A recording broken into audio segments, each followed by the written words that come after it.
नमस्ते दोस्तों एवं छात्रों। आज हम लेकर आए हैं साइंस एंड टेक्नोलॉजी के न्यू फैक्ट्स 6G पर। चलिए स्टार्ट करते हैं।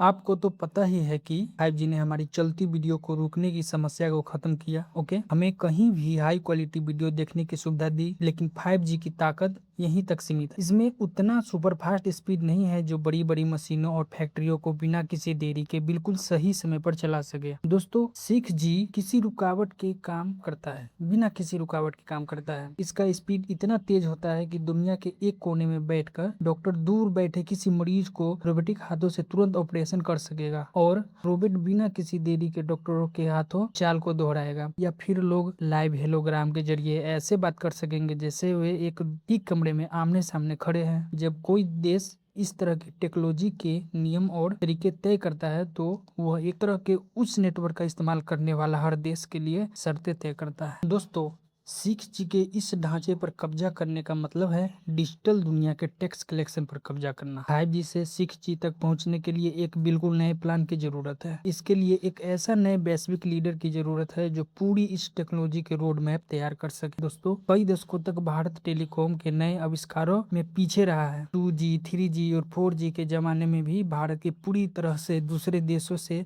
टेक्नोलॉजी और सामान खरीदने पर निर्भर था, लेकिन 5G की शुरुआत ने भारत को अपनी क्षमता परखने का बड़ा मौका दिया है। दोस्तों, इससे क्या होगा कि भारत को आखिरकार अपना खुद का नेटवर्क सिस्टम बनाने और आजमाने का मौका मिला, और यह साबित हुआ कि भारत अपने दम पर बड़ी डिजिटल टेक्नोलॉजी के संभाल कर सकता है। अब भारत सरकार ने टारगेट 2030 नाम का एक पक्का लक्ष्य तय किया है। इसका मकसद दूसरे देशों के नियमों को अपनाने के बजाय 6G टेक्नोलॉजी को दुनिया भर में फैलाने और इसके नियम खुद तय करने में आगे। दोस्तों, बहुत ही कम समय में भारत एक बड़ा रणनीति बदलाव कर रहा है। समझिए, भारत दुनिया के सबसे बड़े टेक्नोलॉजी खरीदारों में से एक बदलकर अब इसका मुख्य निर्माता बनने जा रहा है। इस 2030 के लक्ष्य को पूरा करने वाली मुख्य टीम को भारत 6G एलायंस कहा जाता है। दोस्तों, संचार मंत्री ज्योतिरादित्य सिंधिया को देख रेख में यह टीम पूरे देश के इस प्रोजेक्ट का मुख्य केंद्र है। सरकार ने इस बड़ी इंजीनियरिंग चुनौती को बहुत अच्छे से बांटा है।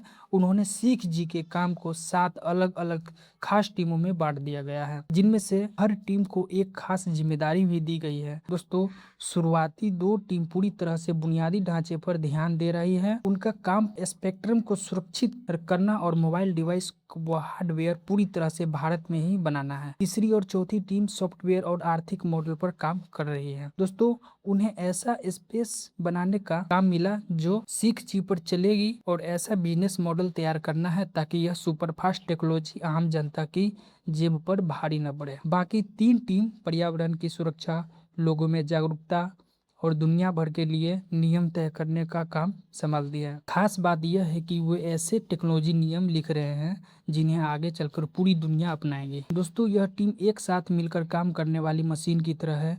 इसे 6G से जुड़ी हर चीजों पर कब्जा जमाने के लिए बनाया गया है, ताकि पहले दिन ही हार्डवेयर में भारतीय नियमित तक टेक्नोलॉजी शामिल हो। 2030 का लक्ष्य तय करना कागजों पर आसान है, लेकिन सवाल यह है कि क्या जमीन पर वाकई में कोई काम हो रहा है या नहीं। दोस्तों, आंकड़े बताते हैं कि इस टीम के सदस्य ने 5G और 6G टेक्नोलॉजी से जुड़ी 7,700 से भी ज्यादा पेटेंट टेक्नोलॉजी के अधिकार अपने नाम दर्ज कर लिया है। सबसे खास बात यह है कि इनमें से 4,400 से ज्यादा पेटेंट अंतर्राष्ट्रीय विदेशों में स्तर के हैं। दोस्तों, इतनी बड़ी संख्या में विदेशी पेटेंट होना इस बात का पक्का सबूत है कि भारत का लक्ष्य सिर्फ देश में नहीं बल्कि विदेशों में भी अपना टेक्नोलॉजी बेचने का है।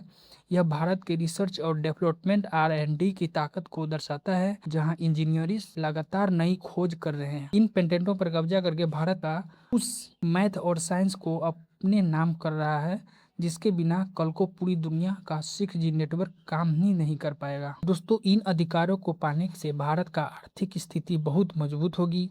भारत के पास अपनी टेक्नोलॉजी दूसरों को किराए पर देने का कानूनी अधिकार होगा।